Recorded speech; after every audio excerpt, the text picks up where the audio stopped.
தமிழக முதலமைச்சர் விஜய் நடித்த ஜனநாயகன் திரைப்படம் 7 மாத கால போராட்டத்திற்கு பிறகு கடந்த ஜூலை 23ஆம் தேதி உலகம் முழுவதும் திரையரங்குகளில் வெளியானது.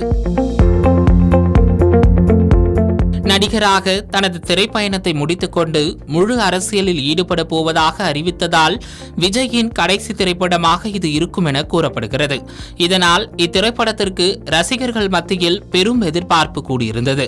பூஜா ஹெக்டே, மமிதா பைஜு, பிரியா மணி, பிரகாஷ் ராஜ் என திரைப்பிரபலங்கள் பலரும் இத்திரைப்படத்தில் நடித்திருந்தனர்.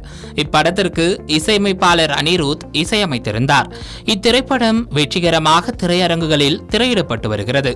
இந்நிலையில் இந்த திரைப்படத்தில் ட்ரோன் ஆபரேட்டராக சிறு கதாபாத்திரத்தில் நடித்திருந்த யூடியூபர் மதன் கௌரி அது குறித்து பதிவொன்றை வெளியிட்டிருக்கிறார்.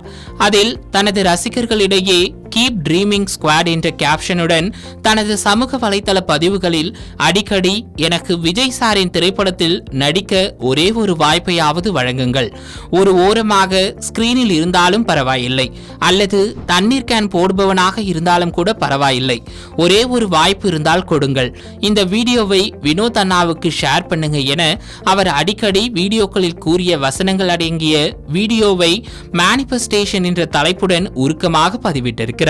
இந்த பதிவு சமூக வலைதளங்களில் வைரலாக பரவி வருகிறது. இந்நிலையில் தற்போது அவர் இடம்பெற்றிருக்கும் காட்சிகள் ஜனநாயகன் திரைப்படத்தில் இடம்பெற்றுள்ளதால் அவரது நீண்ட நாள் கோரிக்கை நிறைவேறியதாகவும் கீப் ட்ரீமிங் ஸ்குவாட் என்ற ரசிகர்களை ஊக்குவித்து வந்த மதன் கௌரியின் நீண்ட நாள் கனவு நனவாகி உள்ளதாக அவரது ரசிகர்கள் வாழ்த்துக்களை தெரிவித்து வருகின்றனர்.